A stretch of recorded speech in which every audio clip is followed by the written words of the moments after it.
All right, shalom, shalom. It's another GMS lesson coming at you. Before I do get into this lesson, I'll start out by giving all honor, glory, and praises to the Heavenly Father and His only begotten Son, Yahweh, Ba'ashem, Yahushai, Ba'ashem, Rachah HaKodash. Next up, the honors to my apostles, elders, great millstone, taught me 100% truth of the Bible and who rule well.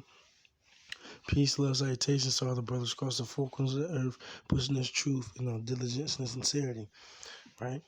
And just jumping back into it, the Lord will edify lesson, right? Edom, Esau will be humbled, man, right? So I'm gonna just jump right back into it where I left off. This is Obadiah 1:10.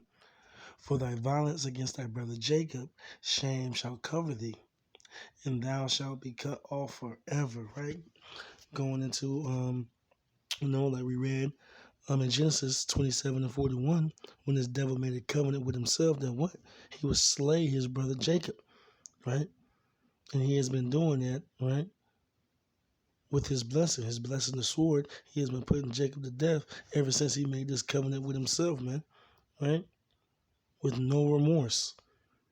Just look at the things he did, to you Jakes here in the Americas, man. Show no remorse to the so-called natives when he touched down here in the late 1400s, right? Broke every treaty, every covenant that he made with the so-called natives, man. Giving them blankets with smallpox, right? Killing all the buffaloes, right? To try to starve our people out, to make us submit. All the way to the transatlantic slave trade, dumping our people overboard over the ships, right? Feeding our babies to alligators, right, and so on, man. Scalping, scalping us. There's so many things we can go into. Skinning us alive, wearing our skin as jackets, man. This devil has done some pretty outrageous things to us, man. So for that violence against his brother Jacob, right, man, you so-called Negroes, Latinos, and Native Americans, shame shall cover thee, and he should be cut off forever, man, right? Let's go down to verse, yep, and I like these titles, that title that says the day of the Lord and the future, right? So this is what's happening. We read Ezekiel 35 and 1 and 2. What did it say? Set thy face against Mount Seir and prophesy against it, right? When you prophesy, it means to say something before it happens. This is us prophesying, setting our face against Mount Seir, man.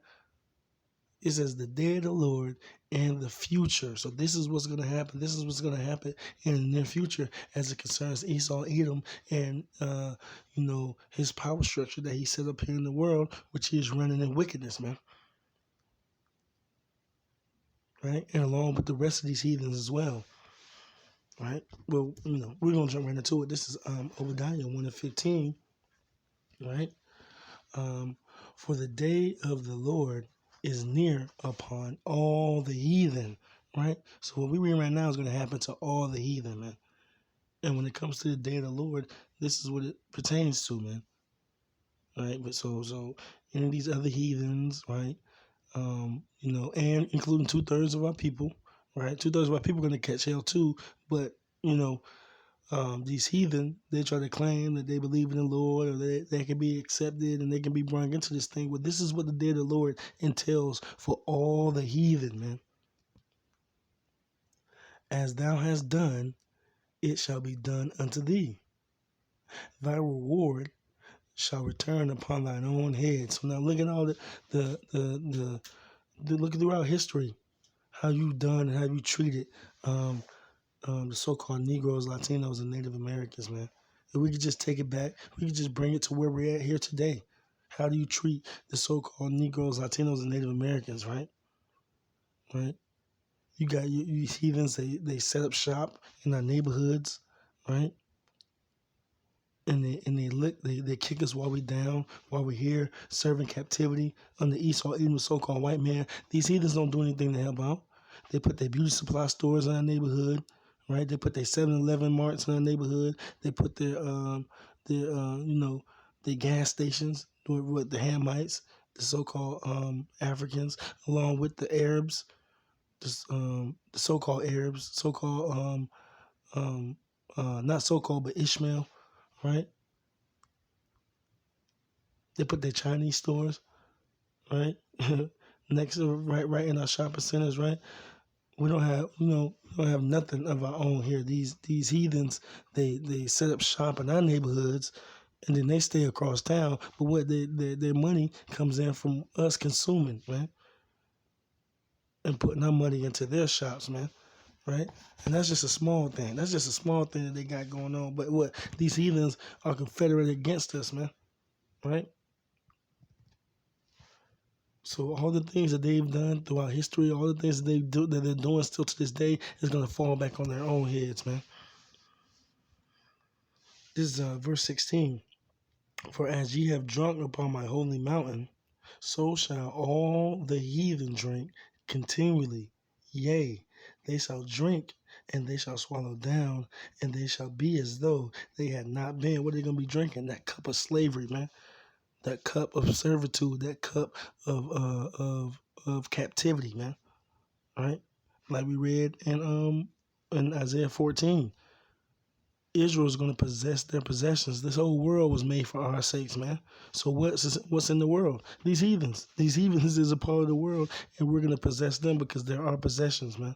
Right? When we're put back in our rightful place in the kingdom of heaven, these heathens are going to be serving us, man. Right?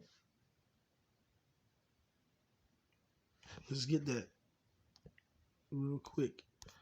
Let's look somewhere else. This is the book of Revelation. Right? So all these things that we're reading are justified, man, through the scriptures. Mm-hmm.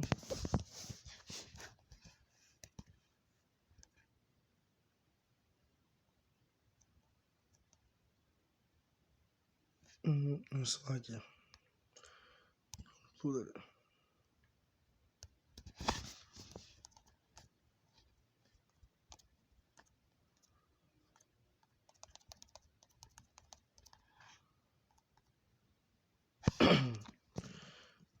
Yep. This is Revelation chapter 13, verse 10. He that leadeth into captivity shall go into captivity. He that killeth with the sword must be killed with the sword. And who was blessed with the sword? Esau, Edom, the so-called white man. Who led you so-called Negroes, Latinos, and Native Americans into captivity, into hardcore slavery? Right? Who financed the transatlantic slave trade? The small hats, the 1948ers, right? And these heathens didn't lift up a finger to help you. Ishmael built the ships. Ham sold you out, pinpointed you out, right?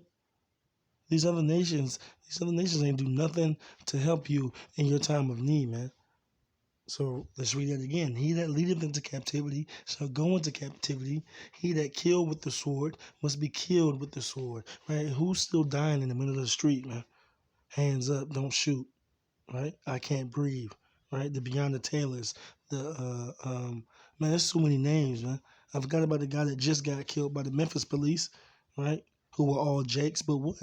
Those Jakes have submitted and given themselves up to living their lives after the heathens, man, right?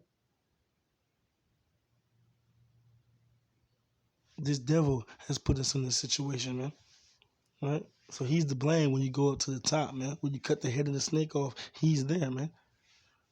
So, but let's read on. It reads, here is the patience and the faith of the saints. That what? That those who have put us in captivity, those who put their foots on our necks, those who put us under subjection upon them, right? That we'll get to return the favor in the kingdom of heaven. Like we read in Isaiah 14, right? Like we're reading in Obadiah 1. Let's get something real quick. And these things are this is the faith and the patience of the saints, man. Who are the saints? Right? The saints are the children of Israel, man. Let me get something real quick.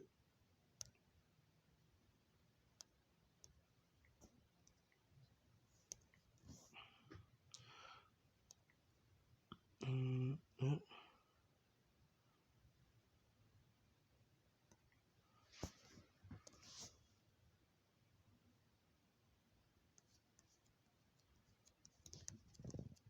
Oh no, it's probably First Thessalonians. Bear with me 1 second.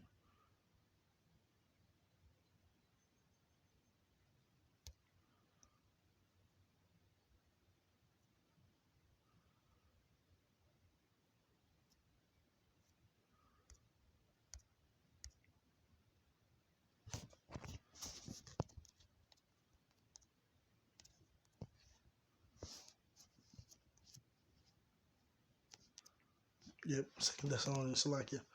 This is Second Thessalonians chapter 1, verse 6. It reads, saying it is a righteous thing with the Most High to recompense tribulation to them that trouble you. Right? So the things that we're reading, the things that I'm bringing out through the Spirit of Yahweh Shem Shai, it is a righteous thing.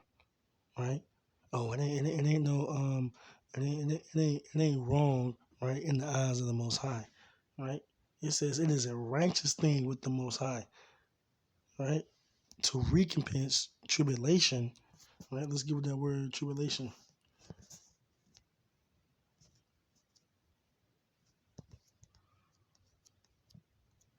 To recompense tribulation, right? Oppression, affliction, tribulation, distress, straits. So it is a righteous thing to the Most High, right? At the things that we're reading about, that we're pushing, that we're saying out there on the highways and byways and in these videos, man. Right? And that don't mean we're going to do it of our own accord or of our own power, right? We're going to wait on the Lord to put us back in this situation, man. To put us back on top and to put these heathens up under us, man. Right? Because we're waiting on the Lord to justify us, to redeem us. Not anything that we're going to do of our own will. We ain't going to gird up on guns and arms and knives and bats and try to start a revolution. No, the Lord is going to do everything that we need him to do, man. Right? This is the patience and the faith of the saints, man.